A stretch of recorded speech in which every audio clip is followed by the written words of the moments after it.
Hello les propriétaires qui se bougent, c'est Pierre du site eldoradoimmobilier.com. Je vais vous parler aujourd'hui des 5 erreurs, en fait c'est plutôt 8 erreurs, que les propriétaires qui veulent se lancer dans la location de courte durée font en général et pourquoi ils se plantent. J'ai souvent sur le site comme question, est-ce que c'est le bon moment de se lancer dans la location courte durée? La location courte durée ça ne marche plus, etc. Oui, c'est sûr que si vous faites comme tout le monde ou que vous n'apprenez pas les choses de la bonne manière, ça ne va pas marcher. Par contre, si vous faites les choses comme il faut et que vous évitez les erreurs de base quand vous allez investir, que je vous explique, investir et mettre en route votre location saisonnière, et du coup, là, vous allez réussir et ça va tout changer. Vous allez vraiment vous démarquer de la concurrence. Donc la première erreur que les propriétaires font quand ils se lancent, c'est qu'ils n'arrivent pas à cibler leur marché. Ils n'arrivent pas à cibler la clientèle qu'ils cherchent. Ils veulent plaire, si vous voulez plaire à tout le monde, si vous faites une offre qui plaît à tout le monde, du coup, vous allez plaire à tout le monde et à personne en même temps. Alors je vous rassure, c'est une erreur que beaucoup de gens font. Moi le premier, quand je me suis lancé dans la location courte durée, alors il n'y avait pas toutes les ressources qu'on a aujourd'hui sur Eldorado Immobilier notamment et ailleurs, mais qu'est-ce que j'ai voulu faire? Je me suis dit, je vais faire comme un hôtel, donc du coup, je vais me mettre le moins cher que le moins cher des hôtels de ma ville. Et puis, il y avait un Formule 1 à l'époque dans la ville où j'avais implanté mon premier appartement que je louais en courte durée. Et du coup, j'ai fait en sorte que je pouvais héberger 4 personnes. Donc dans ce Formule 1, on pouvait héberger 3 personnes. Donc moi, je pouvais héberger 4 personnes et j'étais le moins cher. Donc forcément, j'étais plein toute l'année à 110% sans aucun problème. Après, la difficulté de ça, c'est que j'avais un Airbnb qui était assez impersonnel et puis la rentabilité, elle était excellente, mais je me suis rendu compte plus tard que je pouvais faire beaucoup mieux. Donc du coup, c'est ça l'intérêt de cibler un marché, c'est que vous allez identifier quelles sont les personnes qui sont le plus susceptibles de séjourner chez vous. Donc comment vous faites ça? Vous avez le simulateur d'études de marché sur eldoradoimmobilier.com, vous allez sur Google, Eldorado Immobilier Simulateur études de marché, vous allez tomber dessus. Et après, c'est les commentaires de vos concurrents, c'est les commentaires que vous avez vous, et vous voyez quels sont les gens qui vont séjourner chez vous. Est-ce que c'est des gens qui aiment les animaux, des gens qui viennent pour faire du vélo, des ouvriers, des VRP, et vous allez vous apercevoir rapidement qu'il y a une catégorie principale de gens qui vont plus apprécier votre logement, et donc du coup, il faut cibler votre marché pour vous rapprocher d'eux. Il ne faut pas partir du principe de dire je vais louer aux fans de manga par exemple, s'il n'y en a pas du tout dans votre région, s'il n'y a personne qui est intéressé. Du coup, moi je préfère l'approche de se dire, je regarde ce qui se fait ailleurs et ce qui marche pour les concurrents et du coup je m'adapte par rapport à ça et je fais mieux qu'eux. Ensuite, deuxième erreur que font classiquement les gens qui investissent dans la location courte durée et qui débutent, c'est qu'ils sous-estiment les charges que ça implique et le temps passé. Tout le monde parle dans le milieu de l'investissement locatif de rendement brut. Mais en fait, le rendement brut, c'est de la merde. Ça ne sert à rien. C'est juste pour se vanter. C'est-à-dire que je peux vous dire, ouais, super, j'ai 40% de rendement brut. Génial. Mais si au final, en rendement net après impôt, j'ai que 2%, c'est nul.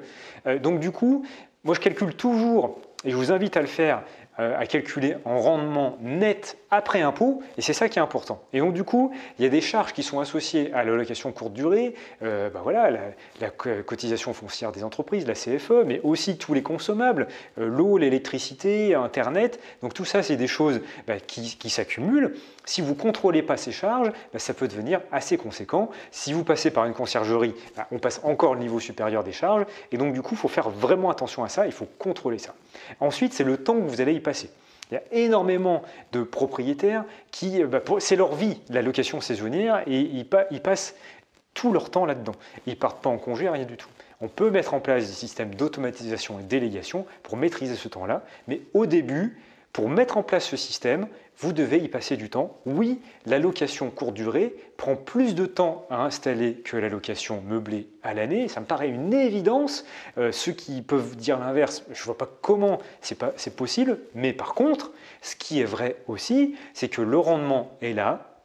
L'argent arrive et vous pouvez mettre en place des systèmes d'automatisation et de délégation qui font qu'au bout d'un moment, vous y passez plus de temps du tout, peut-être 10 minutes par mois, mais guère plus.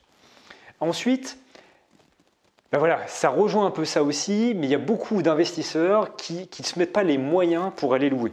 Ils ne se donnent pas les moyens de prendre un peu de recul, de se dire quels équipements je vais mettre, quelle cible je vais avoir au niveau des locataires, quelles sont les charges que je vais avoir, est-ce que je fais un bon calcul de rentabilité. Ils ne se donnent pas les moyens, ils font un peu ça à la légère, au pifomètre, et du coup, ça ne marche pas forcément bien. Ensuite, erreur suivante, c'est la surface.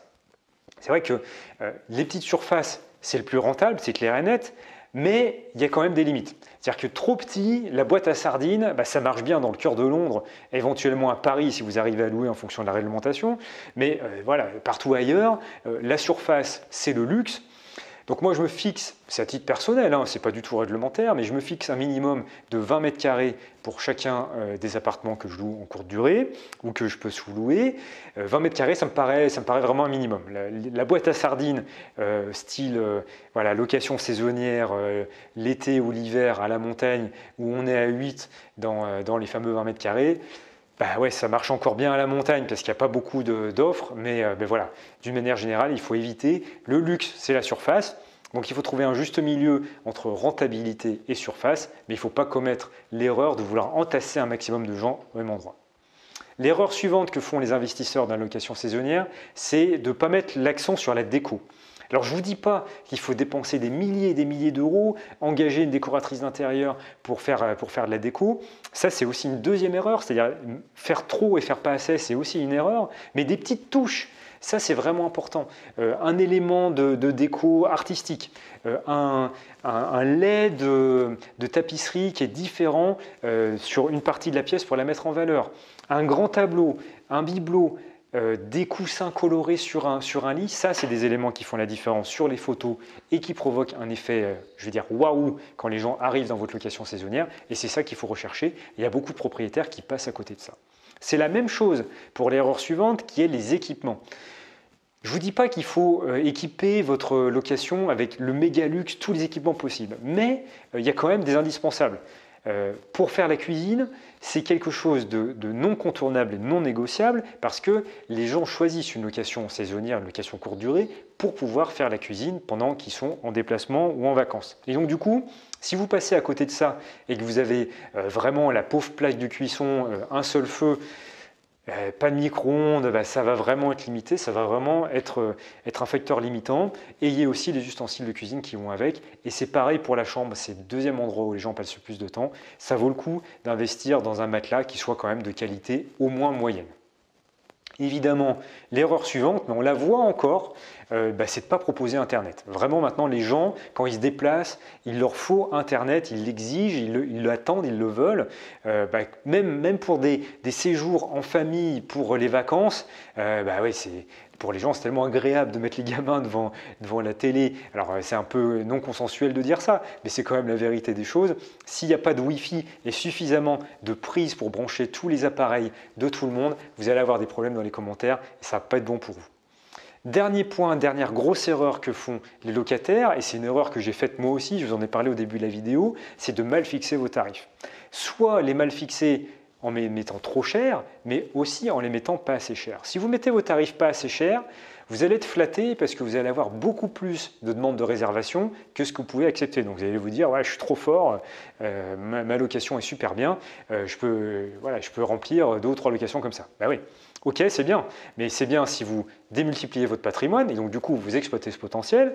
Et ce qu'il faut vous dire, c'est du coup, c'est peut-être pas que je suis le meilleur, c'est peut-être que je loue pas assez cher par rapport à mes concurrents ou par rapport à ce que je pourrais. Et donc du coup, si vous avez beaucoup de demandes de réservation, il faut augmenter vos prix parce qu'en plus, vous allez sélectionner les locataires. Contrairement à ce qu'on peut penser, d'une manière générale, je ne veux pas faire de stigmatisation, mais d'une manière générale, les locataires qui sont prêts à payer le moins cher sont les plus chiants et les moins respectueux.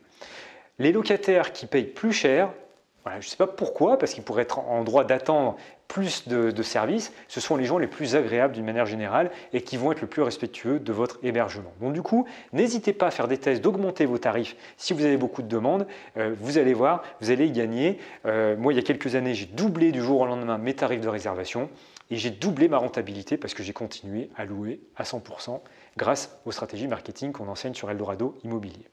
A l'inverse, bien sûr, si vous louez trop cher par rapport à votre concurrence, donc regardez la concurrence, le simulateur d'études de marché en regardant les annonces autour de vous. Si vous êtes beaucoup plus cher, évidemment, les gens vont se positionner plutôt sur d'autres logements et vous allez passer à côté et vous louerez moins. Il ne faut pas se dire « je préfère louer plus cher mais moins longtemps ». Quand même, d'une manière générale, en termes de rentabilité, il vaut mieux louer un maximum de nuitées. C'est ça qui assure la rentabilité. Ce n'est pas forcément le prix à la nuitée. Donc, envisagez en premier le nombre de nuitées que vous faites par mois. Donc voilà les erreurs que font les débutants. Je vous invite à aller sur Eldorado Immobilier. Dans Google, vous tapez Eldorado Immobilier, louer en courte durée pour avoir aussi toutes les astuces qui vont avec pour vous aider à aller plus loin. Inscrivez-vous à la newsletter pour recevoir les nouvelles notifications. Et pareil sur la chaîne YouTube, cliquez sur la petite cloche rouge et sur le bouton j'aime pour m'inciter à vous faire plus de vidéos comme ça et pour être notifié pour les nouvelles vidéos et aussi pour être notifié lorsque je serai en live pour répondre directement à vos questions en direct live. Je vous remercie pour votre attention. Je vous dis à très vite. Ciao, ciao.